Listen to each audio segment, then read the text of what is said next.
جائے واقعہ معراج کو اور اس سے متعلق احادیث اور روایات کو دیکھا جائے تو معلوم ہوتا ہے کہ یہ بظاہر تو ایک معجزہ ہے، لیکن اللہ تعالیٰ نے اس معجزے کے اندر نبی پاک علیہ السلام کو کئی معجزات عطا فرمائے ہیں،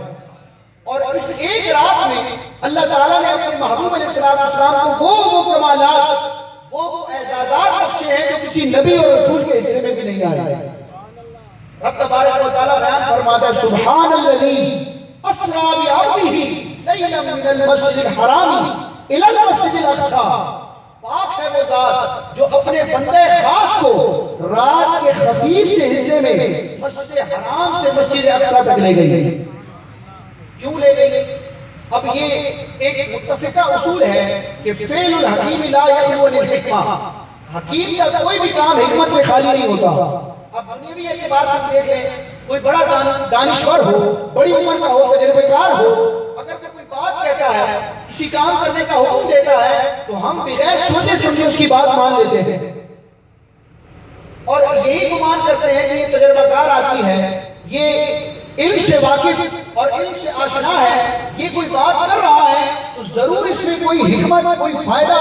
اور کوئی نفع پوشیدہ ہوگا۔ بلا تشبیہ، بلا تمثیل، اللہ تعالیٰ حکیم ہے۔ اللہ تبارک و تعالیٰ جو بھی حکم فرماتا ہے، اللہ تعالیٰ کا جو بھی فعل ہے وہ ہزار حکمتوں پر مبنی ہے۔ انسان کی ناقص عقل میں وہ حکمتیں آئیں یا نہ آئیں، لیکن یہ اٹل حقیقت ہے، ناقابل انکار حقیقت ہے کہ اللہ رسول کے احکامات اور افعال میں حکمتیں ہی حکمتیں ہوتی ہیں۔ اللہ تعالیٰ نے رات کے خفیف سے حصے میں اپنے رسول ذیشان صلی اللہ علیہ وسلم کو معراج کروائی، مسجد حرام سے مسجد اقصی تک کا سفر کروایا۔